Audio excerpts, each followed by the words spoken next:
Oui. Ça paraît effectivement être une montagne de partir à l'étranger. C'est que un billet d'avion. Hein.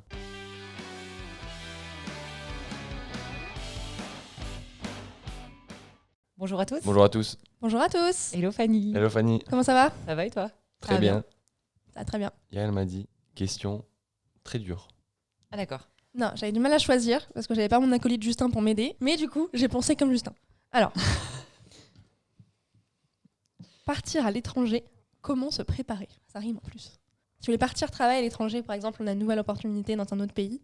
Comment est-ce qu'on peut se préparer pour commencer au mieux son nouveau job à l'étranger? C'est se préparer d'un point de vue logistique ou se préparer Mentalement, logistique, comment tu vas arriver dans l'entreprise qui a peut-être une autre culture, une autre façon de fonctionner, dans une autre langue. Comment Ok. comment vous êtes préparé? Je pense peut-être que c'est à ça qu'on peut répondre en fait. Comment nous on s'est préparé. Ouais, mais excuse-moi, je réfléchis. En fait, on peut faire une thèse de 3e cycle là-dessus. Alors. En fait, on l'a fait plusieurs fois et pour le coup, je sais pas si. Oui, à chaque fois, peut-être que je m'y suis pris un peu différemment. Parce que déjà, que tu sois en Europe ou hors Europe, c'est pas forcément les mêmes difficultés au final. Moi, pour répondre à ta question, du coup, je vais le faire avec du recul. À chaque fois que j'ai déménagé à l'étranger, parce que pour le coup, c'était des périodes longues, la première fois, j'étais aux études, la deuxième fois aussi, et la troisième, c'était pour travailler. Donc, en fait, je pense qu'il y a une maturité, il y a d'autres choses avec. Par contre, je pense qu'à chaque fois, il y a un truc qui me tenait à cœur, c'était de pouvoir régler tout ce qui était réglable en avance de phase pour éviter que ce soit complètement Bagdad à l'arrivée. Donc, typiquement, quand je suis partie aux études, j'ai fait simple pour avoir un logement avant de partir, pour faire au maximum tout ce qui était papier administratif que je pouvais faire en avance de phase. Parce que je savais qu'en arrivant, j'allais devoir me confronter à une culture que je connaissais pas. J'allais forcément devoir faire des choses que je pouvais pas faire à l'avance. Donc j'avais essayé d'organiser au maximum pour qu'il me reste que ce que je devais faire sur place. Et je pense que c'était ça à chaque fois. Alors après, c'est pas le même challenge parce que quand tu pars pour tes études, tu es quand même guidé. À l'université, ils te guident beaucoup. Moi, j'avais pris une colocation sur le campus, etc. Donc si tu veux, j'avais déjà un appartement en arrivant. C'est ce que j'ai fait à chaque fois. Parce que franchement, c'est la guerre mondiale quand tu arrives à l'étranger, on se dit la vérité. Surtout en plus, si tu maîtrises pas la langue, alors là, c'est guerre mondiale x2. C'est vrai. Donc, s'il y a des choses qui peuvent te rassurer, je pense qu'il faut le faire. Parce que ça permet d'arriver dans des meilleures conditions. Parce que quoi qu'il arrive, il y aura toujours des surprises. Ouais, je pense que ça, c'est un point super important. C'est que, tu vois, moi, au final, j'ai fait 4 fois. Une fois, je suis parti à Atlanta, une fois, je suis parti dans le sud de l'Espagne, une fois, je suis parti au UK, une fois, je suis parti aux US. Je suis reparti aux US. Et ben, les 4 fois, quel que soit mon âge, quelle que soit ma préparation, ça a été Bagdad. Oui. Donc je pense que le fait d'accepter avant de partir qu'il va y avoir des trucs imprévus, que tu as les papiers, que tu dois avoir des papiers que tu n'as pas, que tu dois courir dans tous les sens, que tu dois ouvrir un compte en banque, que tu dois avoir ton numéro de sécurité sociale, etc. De toute façon, ça va être la galère. Il va falloir un peu de temps au début sur place pour finaliser tout ça. Mais effectivement, je rejoins complètement Anne-Sophie. Le max que tu peux faire en avance de phase, le mieux c'est. Ouais, faut anticiper. Faut mettre des jalons en fait. Il y a tout ce qui peut être traité en avance de phase. Il y a tout ce sur quoi on est moins à l'aise qu'il faut traiter en avance. Arriver dans un pays étranger, si on se fout de savoir où on va dormir, c'est bien. On peut se donner une petite flexibilité supplémentaire, mais en arrivant, il faut probablement louer une voiture, ouvrir un compte en banque, trouver ton entreprise, finir tes papiers. Enfin, il y a tellement de choses en fait à gérer sur place que tout ce qu'on peut cligner avant, faut le faire. Et au niveau professionnel, quand vous arrivez dans une nouvelle entreprise qui a du coup une autre culture, comment est-ce que vous vous préparez à prendre ce job? Alors déjà, il y a un nouveau pays parce qu'avant l'entreprise, il y a le pays. Ouais. Et je pense que là, avant d'avoir décidé de déménager dans le pays, t'es mieux de t'être renseigné quand même sur la culture, comment ça marche, les valeurs, le fonctionnement global. Parce qu'après, l'entreprise, elle va avoir sa propre culture dans le pays, mais il y a déjà le pays. Parce qu'au-delà de l'entreprise, il faut y vivre au quotidien. Je veux dire, au-delà de ça, il faut se faire une vie sociale, il faut vivre autour pour que ce soit réussi. Tu peux pas y aller juste pour le travail. Il faut embrasser le truc dans sa globalité. Enfin, ça, c'est ma vision des choses. Donc déjà, il faut bien choisir son pays. Ça, c'est c'est ça déjà, je dirais. Encore une fois, tu auras toujours des surprises. Oui. Non, bien sûr, mais ce que je veux dire, c'est...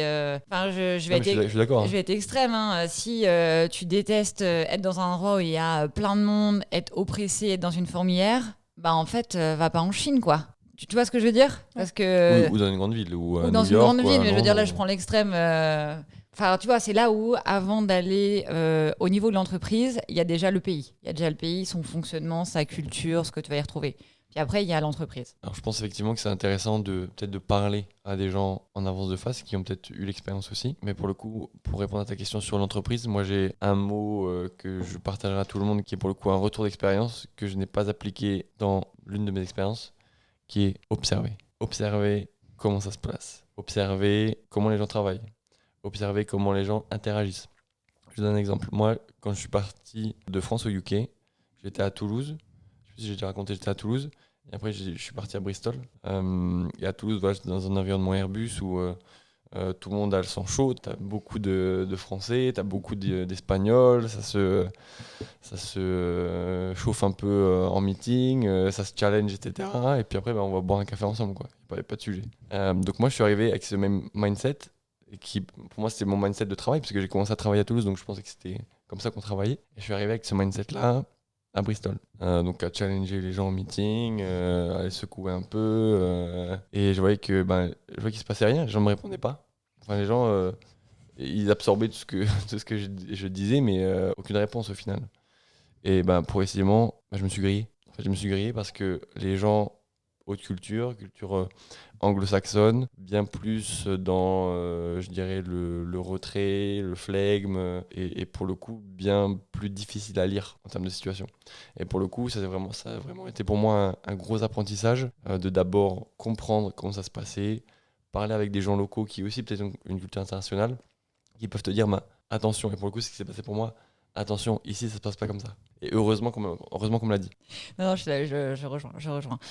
Observer et être curieux et à l'écoute. Curiosité. Faut pas hésiter à poser des questions. En fait, c'est le meilleur moyen. Les gens maîtrisent leur environnement. Il y a des choses qui vont leur sembler complètement évidentes que toi, tu n'auras même pas imaginé. Donc, effectivement, il faut observer et après, il faut être curieux. Et si je peux donner un conseil, il faut s'immerger. J'allais y aller. Non, mais c'est sûr. En fait, le français qui reste dans son groupe de français et qui embrasse pas la culture, déjà, il y aura un regret au niveau de l'expérience à la fin parce qu'on n'aura pas embrassé le truc. Et au final, en termes d'intégration, catastrophe. Je pense qu'il faut y aller pour vivre le truc. Ouais, alors c'est pas qu'une maladie française. Hein. Non, bien sûr. Non, mais là, il y a les communautés espagnoles, il y a les communautés françaises, il y a les communautés enfin, il y a de tout à l'étranger. Par contre, le français, effectivement, particulièrement, il est ultra communautaire à l'étranger. Donc ça sort entre français, ça s'invite entre français, ça va à l'école française. En fait, tu recrées la France dans un milieu international. Alors pourquoi pas, parce que ça peut te donner un petit équilibre. Ton expérience, tu la vivras peut-être pas autant que si tu t'étais immergé avec d'autres gens, quoi. Ouais, mais déjà pour la langue, si c'est dans une langue étrangère, pour comprendre la coutume, pour mieux comprendre le monde du travail, pourquoi les gens fonctionnent comme ça, comment ils en sont arrivés là, comment le pays, la ville s'est construite. En fait, il faut absolument s'immerger, rencontrer des gens, être curieux, poser des questions.